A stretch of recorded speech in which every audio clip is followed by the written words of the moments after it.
I am honored to present a Maine U.S. Senate candidate, Laurie Dobson of Kennebunkport, who supports the current members of the community being tried at Bangor Superior Court, who are trying to stand up for the human rights of us all, and who supports all the international law and treaties that I've just discussed.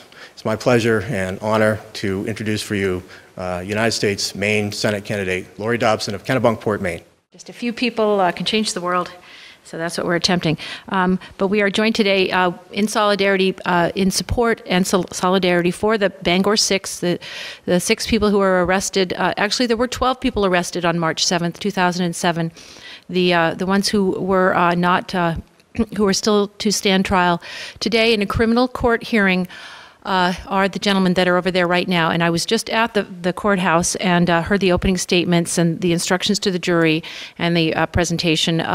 The defense had a chance to meet briefly with the judge in advance to discuss the particular issue that I think is a very important one that we are also addressing in our Senate campaign, the issue of international crimes against crimes of humanity and international breaking of treaties and laws of our own country. And the defense that they are taking is the fact that they believed at the time that they were committing the trespass on the Margaret Chase Smith Federal Building in Bangor that day after 5 o'clock by refusing to leave, that they did so under the in the understanding that they were by duty and by obligation required to stay and to speak to Senator Collins, to implore her to understand the true nature of the violation of our country by perpetrating a war of aggression on Iraq.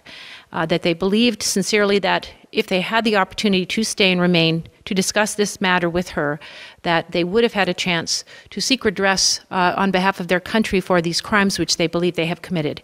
They were instructed by the judge that they would not have the opportunity to make this defense in open court. However, they would be allowed, and the wording of that was that they would be, the issue is not whether they would be allowed to address this in court, but they would be allowed to address the state of mind that they were in at the time, in so believing that they had this right, that they were allowed to be able to testify as to their state of mind. And so that's what they're doing right now as we speak. It's a very important trial, a very serious trial.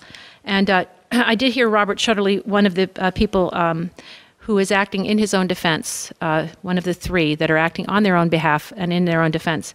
And he had said a few things that I'll repeat here quickly, and then I have a quick address also of my own today. He had said that this was the most serious of crimes, that they were adamant but peaceful. There was no harm or intent to commit a criminal act, but they were seeking serious redress of criminal behavior perpetrated by the leaders of our country. He had said that they did believe that they were not there to punish Susan Collins, but compel her by the evidence to join with them in denouncing the leadership's actions in engaging in this war, so that she would find that their evidence was so compelling that she would agree with them. And he said that if they do not insist that if we do not insist that our leadership will obey our laws, then it makes our laws meaningless. And he also had said, I was impressed that he had said, sometimes the way to make men free is not to make the law free, but to enforce the laws that keep us free. And quoting Thoreau, that law will never make men free, it's men that must make the law free. So weighty matters are being discussed over there as we speak. I believe that it's very important when, and however and whenever there are acts of courage and bravery that people do stand up, and when we can, whenever we can, that we offer our support to them, because it takes a lot. It takes a lot to stand up to these powers, especially when they're marching inexorably towards wars. Even as we speak, there's a war that's being planned for against Iran. Many people believe that that is an imminent situation. I am running for office to denounce these actions. I'm not here today in speaking on my campaign, but on behalf of these people, and to pledge my support as a person running for office, because I do believe that it is important for anyone that's a citizen to engage in whatever acts of patriotism that we can manage and muster in our own lives. And it's on that basis that I'm here today to speak and to offer my support to them. And I would like to say that although I am running for office for the U.S. Senate as an independent, I do not see that it is my job to behave in the typical fashion of a political person. These days, the very word politician is nauseating to so many people, myself included. And what gives politicians a bad name is what they no longer see as their job requirement. To say the unpleasant truths which need to be said, not the easy things which make them look good and gets them the easy votes. Some people running for office, and I am directing myself here specifically at Susan Collins in particular, do not see their job requirement the way I do, that they should lead by being someone who bucks the status quo and gets to the root of the problem, no matter how hard it is for us to face. Senator Collins does not even seem to recognize what so many people in the state of Maine are yearning for: true leadership, leadership which requires that the people are crying out for a change of course in Congress, in their leadership, and in this country. Senator Collins eases our troubled minds. She keeps perplexing and difficult things away from our consciences. She plays it safe, and stays on familiar territory. She'll chat about her blueberry crumble recipe on the radio. She will discuss things such as making it more comfortable for residents when they cross the border. She will hold our hands. Susan Collins is a master of deception. She appears so committed to taking care of our homey and familiar concerns. She seems nice. She seems concerned about our welfare.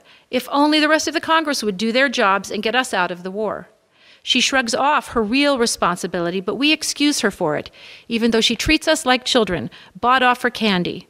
It is insulting to the grown adults of Maine to be treated so dismissively. Far too many of us are bought off with this comfortable corruption of our consciences. We are quieted by our fear that if we complain, the Homeland Security people she works with will rain down upon our heads all sorts of torments, and we will get identified, tagged, hounded, investigated, and arrested. Collins needs us to believe this in order to keep the system in place, in order to keep us quiet and compliant. In order to keep Mainers in their place, Susan Collins cannot afford to let these brave arrested protesters off the hook. She cannot afford to drop these charges today. She needs the Bangor Six to make it hard so that the rest of us will be too afraid to speak out. She needs the punishment of these Bangor Six as a deterrent so the rest of us will stay in line, so we will not follow their example and stand in their support. However, our job as patriotic Americans is to buck the system that oppresses us. Our job and our noble duty is to speak truth to power. Our necessity in these days is to reject the bribes they offer, the so-called pork, and to expose the false pretense of so-called homeland security. It is a great lie of our time to be led into thinking that we are more secure when we take our rights away, that we are more free when we reduce our freedoms and restrict our liberties. We can no longer swallow these lies, force-fed down our unwilling throats by the false mothers of our state, Olympia Snowe and Susan Collins, or by their enablers such as Tom Collins, who will not stop this war's funding, which he has done in 8 out of the 11 votes that he has given. We can no longer accept these unacceptable choices which the parties have offered to be our leaders. If we the people work together to lift the lid off of these cans of worms, the rest of the people will see what they are getting. If we stand behind those that reject the policies of unending war, we will see that the changes will be made.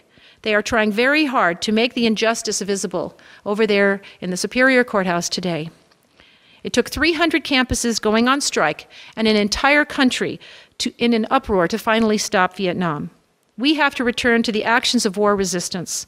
We have to accept this national outcry against the war as our own cry for freedom. We can't afford the complacency of a leader like Collins. It's time for troublemakers, whistleblowers, Cassandras, complainers, and insurrectionists. It's time for a statewide revolution in Maine to turn over the leadership here in Congress. We have to find another way out of our mess, and it's not the way we got into it. We need another road home. So the ones to trust these days are those who are willing to stand against the people that we are used to trusting. We need a new basis for trust. Trusting the truth, trusting the people who risk greatly to bring the light to our eyes. Trust that those will not be quiet in the face of danger, who in a time of great moral peril do not act neutral, but act courageously to change the face of our country for our country's sake. Thank you.